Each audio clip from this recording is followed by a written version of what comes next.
agency, one that understands our realities, values our uniqueness, and tells our story with fairness and truth, has already been established. Excellencies, as we mark the 80th anniversary of the United Nations, Africa also marks 20 years since the Ezulwini Consensus and the Sirte Declaration, the two historic milestones that establishes the common African position on UN Security Council reforms. For 2 decades, Madam President, the President of the 80th session of the UN General Assembly, Madam Annalena Baerbock, Secretary General of the United Nations, Antonio Guterres, Excellencies, Heads of State and Government, distinguished delegates, ladies and gentlemen. I congratulate you, Madam President, on your election to preside over the 80th session of the UN General Assembly. Madam President, you can count on Kenya's full support throughout your tenure as you steer the Assembly into the future. Ladies and gentlemen, 8 years ago, in the aftermath of the unprecedented global destruction and devastating war, the international community came together in hope. They created this organization, the United Nations, as a shield against the horrors of war, as a platform for dialogue, and as a bridge to a better, fairer, more secure global community. What is often forgotten or not mentioned today is that the United Nations grew out of the failure of the League of Nations that existed between 1919 and 1945. The League of Nations did not collapse for lack of good intentions or noble objectives. Formed at the end of the First World War and as part of the Treaty of Versailles, it was humanity's first attempt to build a permanent international organization to stop aggression and war and bring nations together. Its ambitions were to achieve collective global security, disarmament, peaceful dispute resolution, and cooperation on humanitarian and social issues. Despite these ideals, the League of Nations failed. The United States never joined, other great powers came and went, and without enforcement authority, its condemnation carried little weight.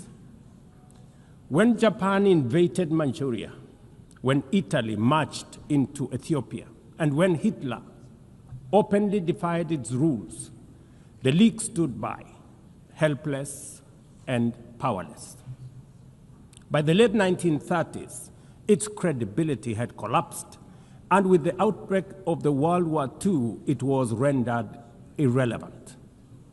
Madam President, this history is both a lesson and a warning. Institutions rarely fail because they lack vision or ideals. More often, they drift into irrelevance when they do not adapt, when they hesitate to act, and when they lose legitimacy. To remain relevant, institutions must be reimagined, must be reformed, renewed, and aligned with emerging realities.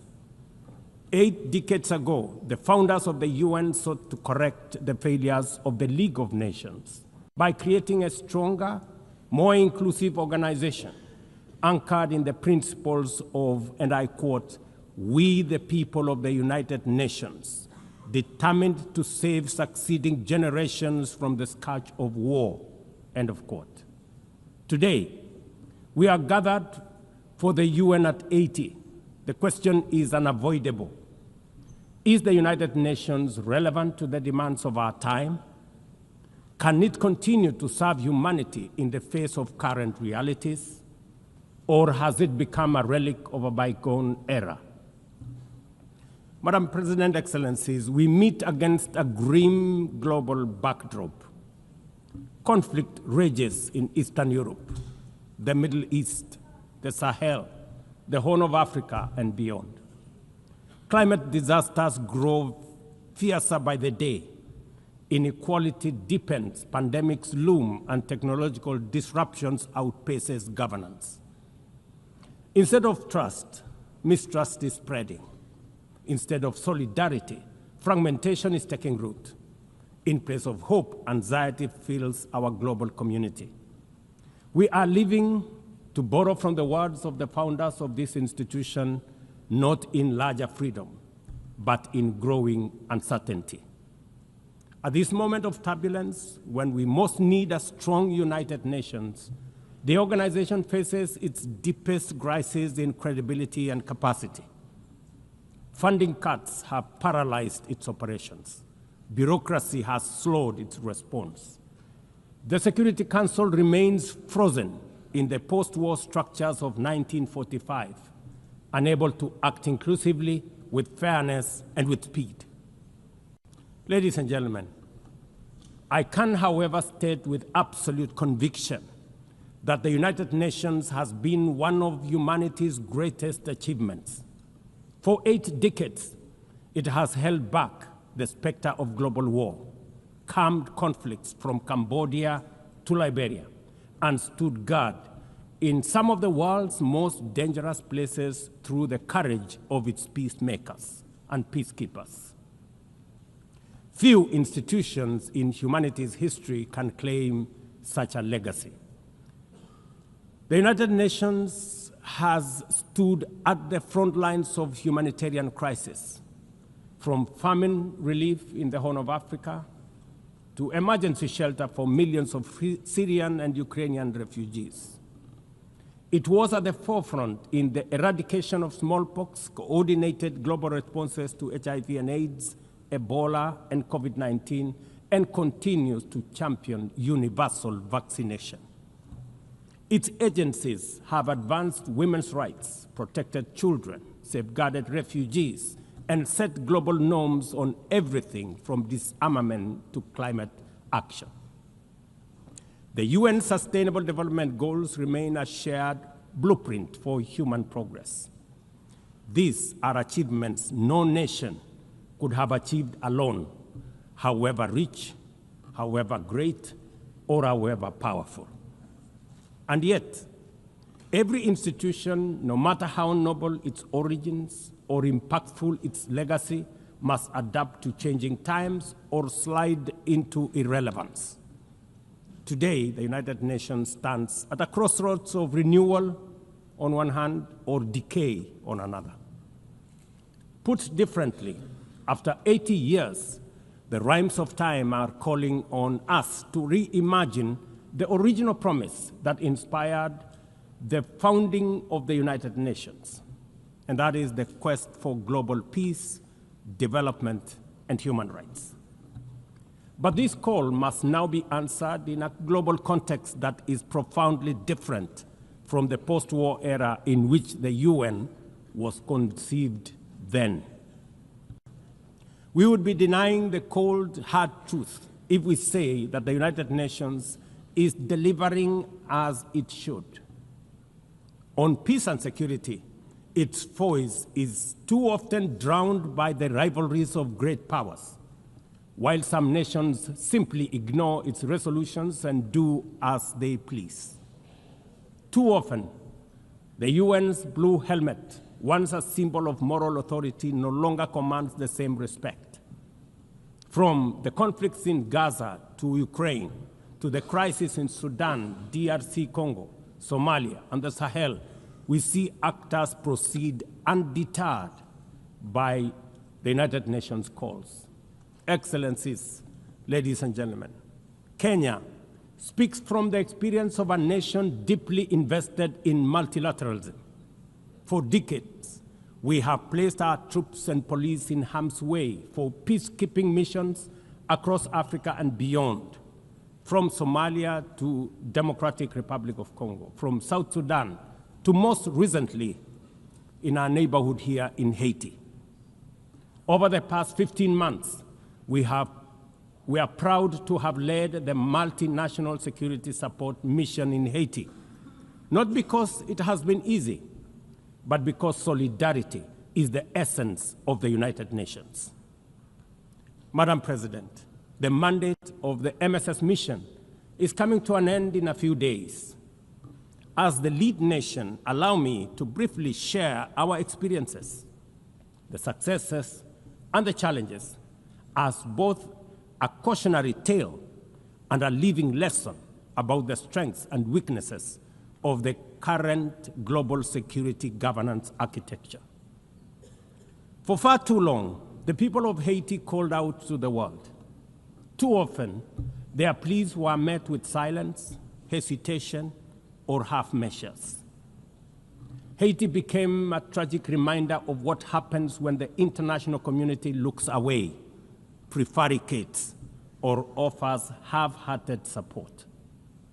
When Kenya responded to the quest for the Haitian authorities, it was in the belief that we were joining a genuinely multinational effort. We welcomed and fully embraced Resolution 2699, by which the United Nations Security Council authorized the MSS with Kenya as the lead nation. Drawing on our decades of peace support operations, we stepped forward, stepped up, and deployed our officers to confront the rampant menace of gang violence in Port-au-Prince and its environs. Madam President, ladies and gentlemen, the mission has operated in a volatile environment under enormous constraints.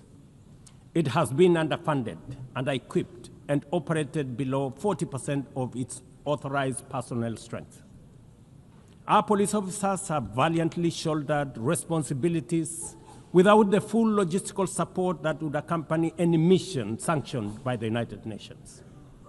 Despite these challenges, and against all odds, the MSS has delivered results many thought were impossible. The presidential palace, once under siege from gangs, is today restored as the seat of government. The police headquarters and the police training center, once overrun by gangs, are now secure, with the academy resuming the training of new police officers, over 700 of whom graduated a few months ago. Schools that have been shattered by violence have reopened, with children back in class, learning and progressing. Roads once manned or blocked by gangs have now free-flowing traffic. Cases of kidnapping and extortion have reduced sharply. The airport and the seaport, once surrounded by gangs, are now abuzz with normal operations. Which begs the question, if so much could be achieved with limited resources and stretched personnel within just 15 months, what more could have been accomplished if the United Nations fraternity had truly acted together in solidarity with the people of Haiti? From this podium, I wish to assure all partners and actors that with the right personnel, adequate resources, appropriate equipment, and necessary logistics, Haiti's security can be restored. Gangs can be neutralized and the safety of streets, schools, hospitals, and homes secured. The continued harassment, abductions, and criminal acts undermining the lives of Haitians are unacceptable, unjustifiable, and must be stopped by this organization, the United Nations. Madam President, as the UN Security Council deliberates on the next steps, we must not lose sight of the fact that the situation in Haiti demands sustained, coordinated, and undivided international attention. A careful and orderly transition from MSS is essential to consolidate the hard-won gains so far achieved. I urge the Security Council and all partners to remain steadfast in ensuring that Haiti moves forward on a path of peace, stability, and renewal.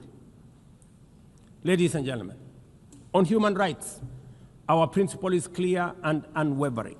The protection of civilians and respect for humanitarian law cannot be applied selectively. We cannot condemn suffering in one place and turn a blind eye in another. Kenya is gravely concerned by the humanitarian catastrophe in Gaza and by the immense suffering of civilians caught in the devastation of disproportionate military operations. At the same time, we call for the unconditional release of Israeli hostages. In line with the African Union and United Nations resolutions, we also call for a permanent ceasefire, for strict adherence to international humanitarian law, and for the launch of a credible political process. Only through such a process can the vision of a two-state solution be realized, where Israel and Palestine live side by side in peace, security, and stability. Kenya is equally deeply troubled by the worsening humanitarian situation in Sudan, where innocent citizens are caught in the crossfire of a needless war. We fully endorse the Quad, comprising Egypt, Saudi Arabia, the United Arab Emirates, and the United States, in affirming that there cannot be a military solution and that only political dialogue offers a viable path forward. We join the Quad in urging all parties, including SAF, RSF, and the external actors, to respect Sudan's sovereignty, unity, and territorial integrity, and firmly reject any attempts to divide the country, reaffirming our unwavering support for a unified Sudan for the benefit of all its people. Excellencies, distinguished delegates, those who look to the future with a clear vision know that climate change is not only the single greatest threat of our age, but also one of the greatest transformation opportunities of our time. The global stocktake has made it plain that the world is off track. Current national determined contributions are steering us towards temperature rises far beyond any safe threshold. This is the difference between survival on one hand and devastation for millions across the world on the other. Kenya and Africa are not passive victims of this crisis. We are taking bold steps showing that climate action is not only possible, but can also be the foundation for inclusive growth. We are building a climate-resilient society by embedding adaptation into every sector, from agriculture and energy to infrastructure and livelihoods, to sustainable mining and artificial intelligence. This ambition is visible on the ground. Today, 93% of Kenya's electricity comes from renewable sources: geothermal, wind, solar, and hydro. We are expanding investments in e-mobility, climate-smart agriculture, clean cooking solutions, and green manufacturing. We are also pioneering nature-compatible solutions such as sustainable waste management and circular economy interventions. Africa, too, is uniting its voice. In 2023, in Nairobi, we hosted the inaugural Africa Climate Summit, where the continent adopted the Nairobi Declaration on Climate Action and Call to Action. Just 2 weeks ago, in Addis Ababa, Africa came together once more at the second Africa Climate Summit to reaffirm our commitment and strengthen our ambition for climate-positive growth. We declared Africa not just as a victim of the crisis, but as a source of solutions, with climate action driving economic growth, transformation, and job creation for our communities. Ambition, ladies and gentlemen, cannot stand on willpower alone. Implementing our new NDCs will require $56 billion. That is why we call on the global community to unlock the $300 billion agreed at Baku, and to accelerate negotiations towards the new $1.3 trillion goal under the Baku-Belém roadmap. Without affordable finance and without reform of the international financial architecture, the promise of climate action in Africa will remain constrained. Madam President, in the aftermath of World War II, the Bretton Woods institutions were created to stabilize the global economy and rebuild war-torn Europe. At that time, their design reflected the power and interest of the victorious nations, who were also their primary shareholders and beneficiaries. The IMF was tasked with upholding the gold standard exchange rate system, while the World Bank was established to finance Europe's reconstruction. Both have since evolved into development finance institutions, but their structures, decision-making, and governance remains dominated by wealthy nations. Today, the global context is vastly different. The global standard collapsed 5 decades ago, and Europe has long since been rebuilt. Yet, the governance of these institutions has not kept pace with needs of a multipolar world, especially the needs of poor and developing nations. The mismatch between shareholders and stakeholders has become starkly visible. For instance, during the IMF's recent allocation of special drawing rights, 64% went to wealthy nations. Just imagine, 64%. With little need for liquidity support. They didn't need the money anyway, but they got 64%. While the poorer countries received just 2.4%. What a disconnect. The imbalance highlights how the very institutions meant to safeguard global finance stability often perpetuate inequality and instability. I have argued, and I say it again, that the current global financial architecture punishes poor countries with high interest rates and enormous conditionalities, while rewarding rich nations with lower interest rates and softer lending rates.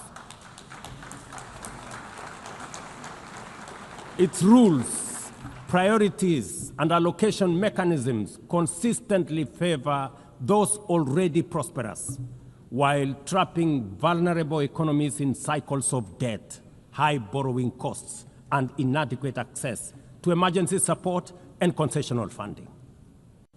It is imperative to transform these institutions into genuinely independent, apolitical global bodies that their operations are aligned with their global mandate. Such a shift would democratize decision-making, restore credibility, and allow the IMF and the World Bank to serve all countries fairly rather than reinforcing old hierarchies. But Africa is not merely waiting for external prescriptions. We are taking bold and deliberate steps to strengthen our financial independence, safeguard our stability, and accelerate our development. Kenya, for instance, fully endorses the establishment of the Alliance of African Multilateral Financial Institutions, launched with the Africa Union in February 2024.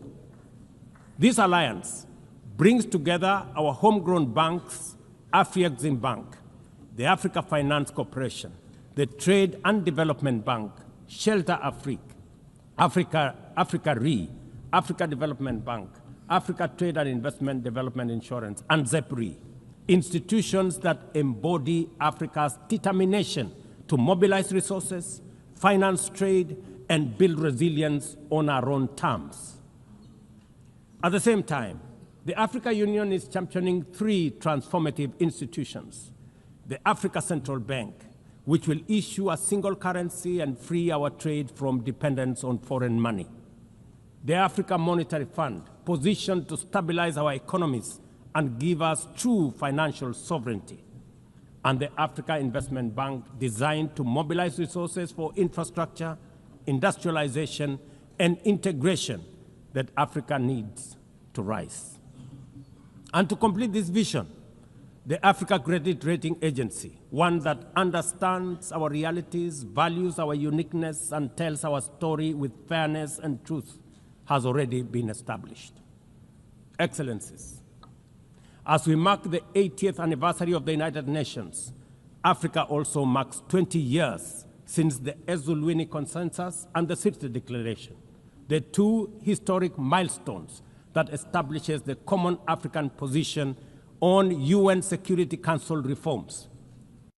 For 2 decades, Africa has spoken in one voice, demanding justice, equity, and representation in the highest organ of global governance. This demand, however, continues to be ignored, deferred, or endlessly debated to the detriment of both Africa and the legitimacy of the United Nations itself. You cannot claim to be the United Nations while disregarding the voice of 54 nations. It is not possible. Africa is no longer willing to wait on the margins of global governance while decisions about peace, security, and development are made without our understanding, without our perspectives, and without our voice. Africa's exclusion is not only unacceptable, unfair, and grossly unjust, it also undermines the very credibility of the United Nations, this organization. Africa dominates most of the Security Council agenda, provides some of the largest contingents of UN peacekeeping forces, and bears the heaviest costs of instability. Yet we remain the only continent without a permanent seat at the main table where decisions about our destiny are made. Africa deserves, ladies and gentlemen, at the very least, 2 permanent seats with full rights, including the right to veto, and 2 additional non-permanent seats on the United Nations Security Council. The world must understand that reforming the Security Council is not a favor to Africa or to anybody. It is a necessity for the United Nations' own survival. If the United Nations is to remain relevant in this century, it must reflect today's realities, not the post-war power arrangements of 1945. Madam President, despite the stated and evident weaknesses of the United Nations, it still remains humanity's best chance at global solidarity. No other institution has the universal legitimacy or convening power of the UN. From coordinating humanitarian relief in times of war and disaster, to mobilizing the global response to COVID-19, to driving consensus on climate change, through the Paris Agreement, the UN has consistently shown that the world can achieve together what no nation can accomplish on its own, however mighty or great or powerful. As Dag Hammarskjöld, the UN's Second Secretary General, once observed, and I quote, "The United Nations was not created to take humanity to heaven, but to save it from hell." End of quote. That mission is as urgent today as it was 8 decades ago. At a time when conflicts are multiplying, when climate change threatens every economy, and when inequality is widening, the need for a functioning, credible, effective, and a multilateral system has never been greater. It is through the UN that nations have pooled resources to vaccinate billions of children, to protect refugees from through the work of the UNHCR, and to keep the peace in more than 70 missions across the world. Without the UN, these achievements, modest though they may sometimes seem, would not have been possible. That is why we must resist the temptation to give up on the UN or abandon it. We must make it fit for purpose, reform its structures, strengthen its mandate, and ensure its decisions reflect today's realities rather than the geopolitical map of a bygone era. As one of the hosts of the UN headquarters and the only one in the Global South, Kenya stands ready to do its part to enable the organization to go through this phase of renewal successfully as envisaged by the Secretary General under UN 80 reforms. In conclusion, Madam President, ladies and gentlemen, the 80th anniversary of the United Nations must be more than a commemoration. It must be a turning point for the organization. Let us seize this moment to reimagine and rebuild the UN into a body that commands legitimacy, responds with speed, and delivers justice for all. I thank you, and God bless you. On behalf of the Assembly, I wish to thank the President of the Republic of Kenya and Commander-in-Chief of the Defense Forces. The Assembly. The Assembly.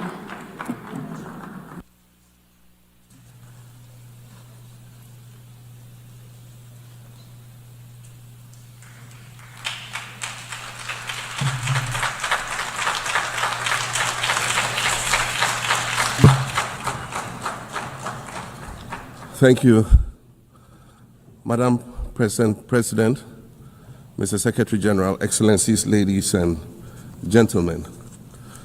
At this 80th session of the United Nations General Assembly, I'd like to speak about Africa's role in the future of this organization. However, it's impossible to do that without first considering the collective role that Africa played in its founding, which was small and relatively insignificant. Of the 51 member states involved in the founding of the United Nations in 1945, only 4 were African: Egypt, Ethiopia, Liberia, and South Africa. It is important to point out that the United Nations came into being in the aftermath of World War II because of the inability of its predecessor, the League of Nations, to avert a large-scale global conflict, which had been its guiding purpose when it was founded in 1920 at the end of the First World War.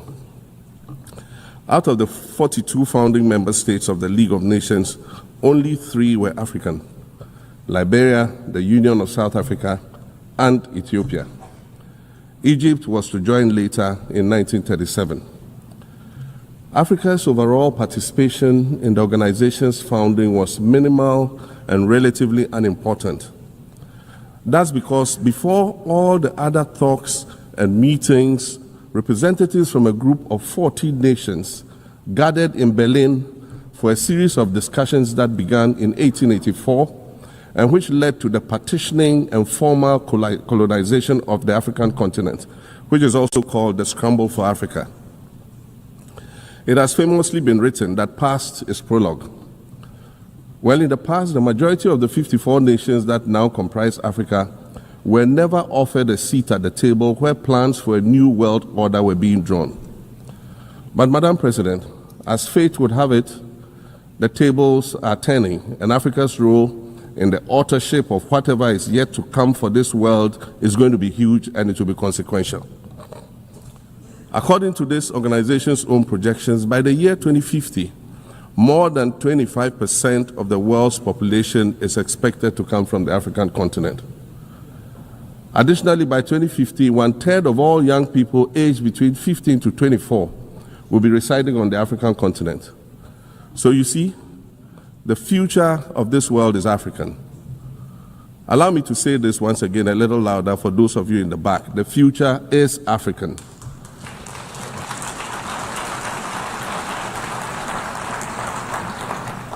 Already today, Africa is a catalyst for human potential and development, as well as for economic reform and ecological stability. Africa is a catalyst for systemic change. If this reality, which is fact-based and straightforward, seems provocative or unsettling, perhaps it's because you are viewing it through the lens of centuries of filters, colonialism and imperialism, and the resulting implicit bias. Maybe you are unaware of the resilience of African nations or their remarkable ability to make a strong comeback just when you think it's safe to count them out.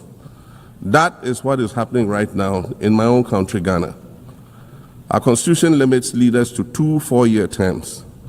In January, I was sworn in for a second term, which, let me point out, was non-consecutive with my first term. Our currency, the Ghana cedi, was rapidly depreciating, faced with rising inflation, a huge debt burden, and low morale amongst our citizens. My new administration settled down quickly and embarked on an ambitious program of comprehensive transformation designed to restructure Ghana's economic foundation and enhance our competitive standing globally. We refer to this process of recalibration as our reset agenda.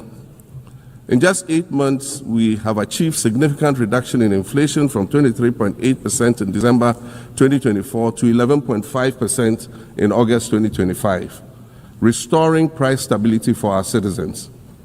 Additionally, our currency, the Ghana cedi, has appreciated considerably against other currencies, with Bloomberg reporting it as the best performing currency in the world at one point. Our improved sovereign credit rating reflects increasing investor confidence in our economy. And our 24-hour economy initiative promises to transform our economy. And there's a renewed willingness amongst our people to trust that their elected officials have Ghana's interests at heart and that we're progressing together.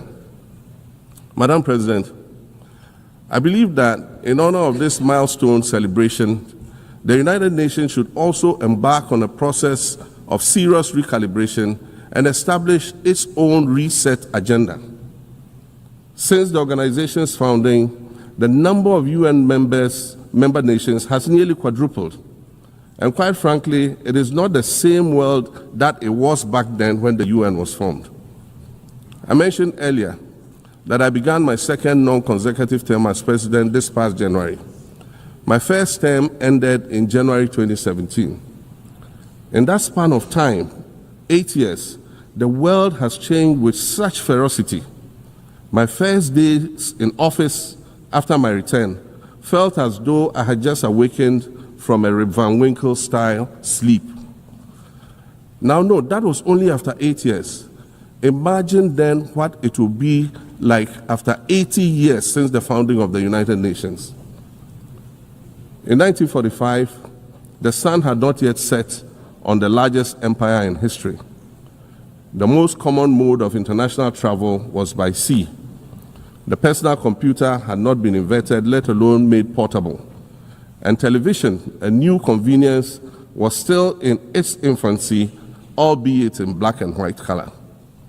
Relations between the US and the Soviet Union were turning frosty, with Winston Churchill declaring that an iron curtain has descended across the European continent. Fast track 80 years on, in today's world, hundreds of thousands of commercial flights take off and land every day. Libraries have been digitized so that volumes of literature can exist on a small device, small enough to fit inside your pocket.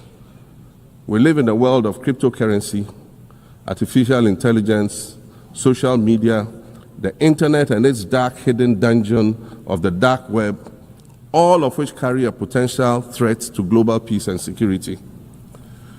Climate change is real, and we're fighting a losing battle against the loss of Maldives and other island nations to the rising sea level, against the loss of Timbuktu to desertification and the Amazon forest to global warming and deforestation. Madam President, the UN Founding Charter is outdated when it comes to representation in this August Assembly. The most powerful post-World War II nations are still being rewarded with an almost totalitarian guardianship over the rest of the world. And yet, the first sentence in Chapter 2, Article 1 of the UN Charter declares that the organization is based on the principle of sovereign equality of all its members. If this were true, and was the case, a continent as large as Africa, with its numerous UN member states, would have at least one permanent seat on the Security Council.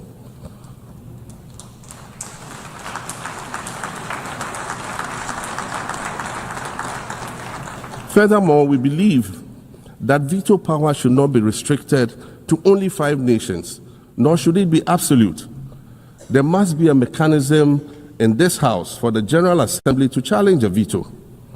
No single nation should be able to exercise an absolute veto to serve its own interests in a dispute.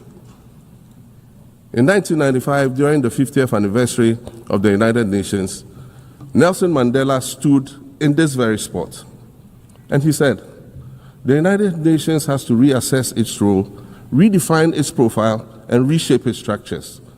It should truly reflect the diversity of our universe and ensure equity among the nations in the exercise of power within the system of international relations in general and the Security Council in particular."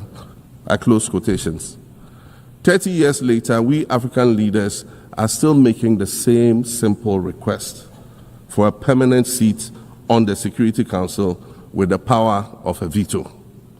So today, Madam President, I stand here in this exact spot and ask the world, if not now, then when?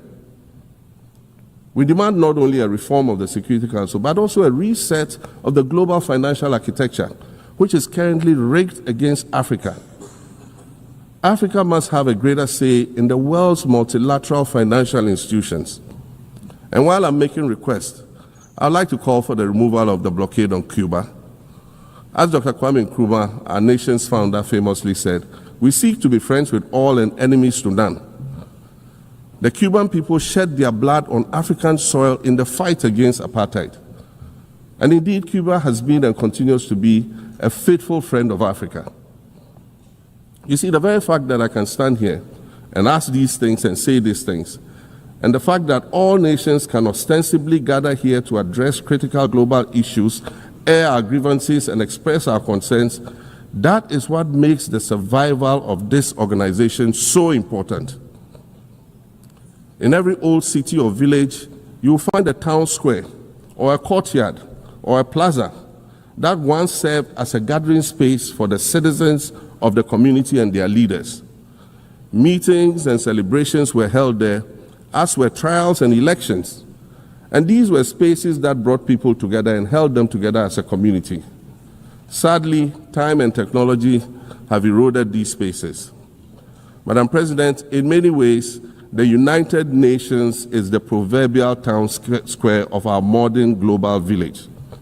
And it has never been more critical for us to protect this one space that brings and holds the world nations together as a community. The internet, social media platforms, and artificial intelligence offer us the illusion of connectivity, when in fact what they do is reinforce isolation by using algorithms that ensure that we do not receive new ideas and perspectives, but rather more of the same content.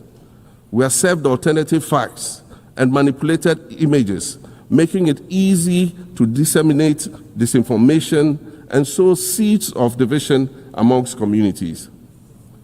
Madam President, these are dangerous times. Our world is currently experiencing a rise in nationalism and economic instability. There's a general breakdown of multilateralism.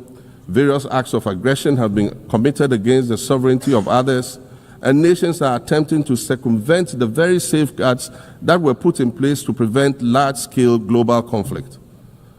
These conditions are all too similar to the ones that led to the League of Nations' failure in fulfilling its mandate. The denial of visas to President Abbas and the Palestinian delegation sets a bad precedent and should be deeply worrying to all member nations of the United Nations. Ghana recognized the state of Palestine in 1988 and supported a two-state solution to the conflict since then. And I say, contrary to the claims of some, a two-state solution would not be a reward for Hamas. It would rather be a reprieve for the hundreds of thousands of innocent women and children and people who are facing collective punishment and forced starvation for no reason other than the fact that they are Palestinian. For nearly 2 years and for the fear of reprisals, we here in this General Assembly have been playing hide and seek with language to find the right words to help us avoid or excuse what we all know is taking place in Gaza. But here's the thing, it doesn't matter what you call it. If it looks like a duck, it swims like a duck. and quacks like a duck, well, then it must be a duck. The crimes in Gaza must stop.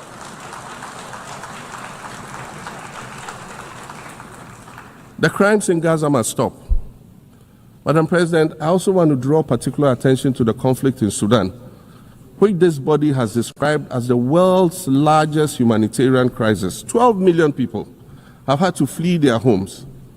And when we speak of migration, we refer to the 12 million new Sudanese refugees, whom we as a global community should be willing to assist in much the same way that many member nations readily assisted new refugees coming out of Ukraine. Let's dispense with the euphemisms and dog whistles and speak frankly. It is not a mystery that when leaders of Western nations complain of their migration problems, they are often referring to immigrants from the global south. But many of those immigrants are climate refugees. And interestingly, the global north emits 75% more greenhouse gases than the global south. However, the effects of climate change are more severe in the global south because we lack the resources to address them effectively. And so when the desert encroaches on our villages and towns and they become unlivable, we are forced to flee. Warsan Shire, a Somali-born prophet, a Somali-British poet born in Kenya to Somalian refugee parents, was London's first youth poet laureate. She writes in her poem titled Home. And it says, you have to understand that no one puts their children in a boat unless the water is safer than the land. No one bends their palms under trains beneath carriages. No one spends days and nights in the stomach of a truck feeding on newspaper unless the miles traveled mean something more than just a journey. Madam President, we cannot normalize cruelty. We cannot normalize hatred. We cannot normalize xenophobia and racism. If we're going to tell a story, let's not tell its slant. Let's tell all the truth. When we speak of migrants, we speak of Mami Ewusi Mensah Frimpong, a judge on the U.S. District Court for the Central District of California. She's the first black female judge on any of California's 4 federal district courts. She was born here in America to immigrant parents from Ghana. We speak of Peter Bosman, a medical doctor in Ghana who moved to the town of Piran in Slovenia in the 1980s and later became the first black mayor of Piran, the first black mayor in Slovenia and in the whole of Eastern Europe. We speak of T. Michael, the iconic Ghanaian Norwegian artist and designer. And of course, we speak of the late Kofi Annan, former United Nations Secretary General.